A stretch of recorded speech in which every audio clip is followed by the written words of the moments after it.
Assalamu alaikum. Walaikum assalam wa rahmatullah. I read hadiths in Sahih Bukhari where it says about snaps like the most heavily punished people will be photograph makers. So in this where currently where we stay, it's not possible to avoid photographs completely because you require photographs for everything. So how do we act on these hadiths as well as be Sharia compliant? That's the question that the hadith in Sahih Bukhari that the people who will be punished maximum are the photograph makers.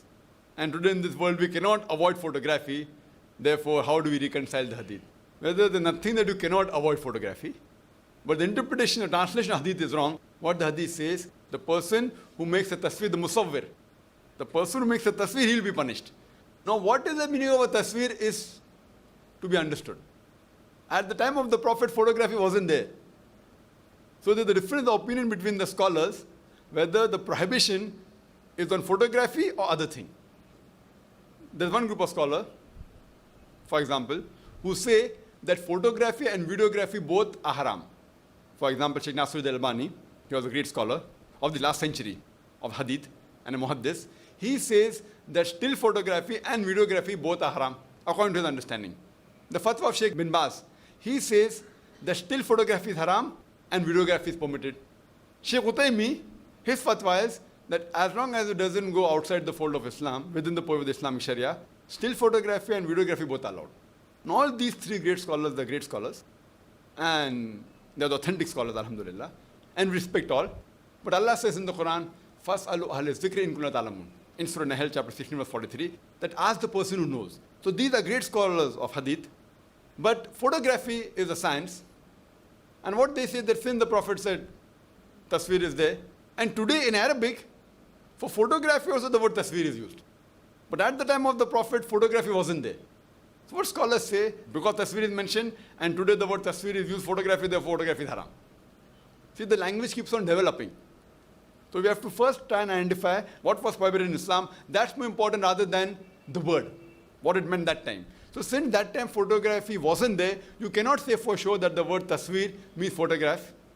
Though today, in Arabic, the word tasveer is for photograph. So many of the words, for example, utilized at one particular time, it keeps on changing by the passage of time. Those scholars who say that photography is permitted, what they say, that what the Prophet prohibited is the hand painting. I'm not talking about those scholars who have gone way away from Quran Hadith. They say that sculpture is allowed and everything. I'm talking about the authentic scholars. There's a difference of opinion among the authentic scholars. What they say, that what the Prophet prohibited, what is done by hand.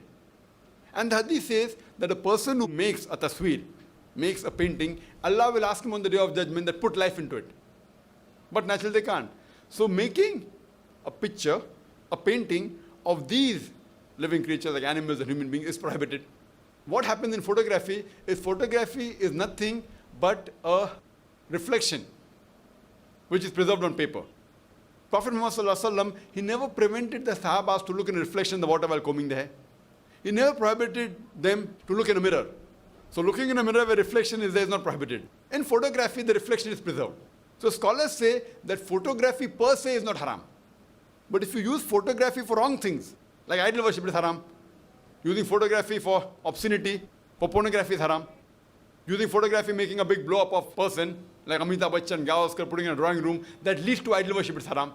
So photography per se is not haram, but using photograph for wrong purpose is haram.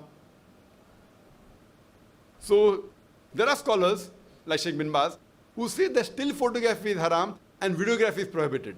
Now since we are in the field of media, I'm aware that videography, the shooting, is nothing but still photography moving at a speed of 25 frames per second or 24 frames per second. So when you move a still photograph at the speed of 24, 25 frames per second, it becomes motion. So to say that still is haram and moving is permitted, if someone can say that moving is prohibited and still is permitted, it makes sense. If someone says that beer is permitted and whiskey is prohibited, but if someone says whiskey is prohibited and beer is permitted, because whiskey has got more content of alcohol as compared to beer, so if you prohibit beer, but naturally when whiskey becomes prohibited. So with this logic, what I say, to permit one thing which is lesser as compared to the thing which is much more higher. So still photography and videography is a higher version, advanced version of still photography. So therefore what I say, that these were great scholars, But because of their knowledge of science, they may not have referred to a person who's a scientist.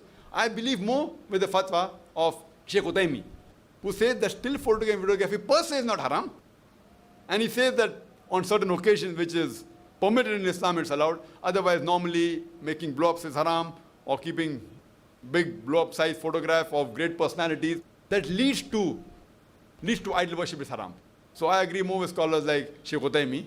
So therefore, photography per se is not haram, but using photography for haram purposes is haram. Hope that answers the question, brother.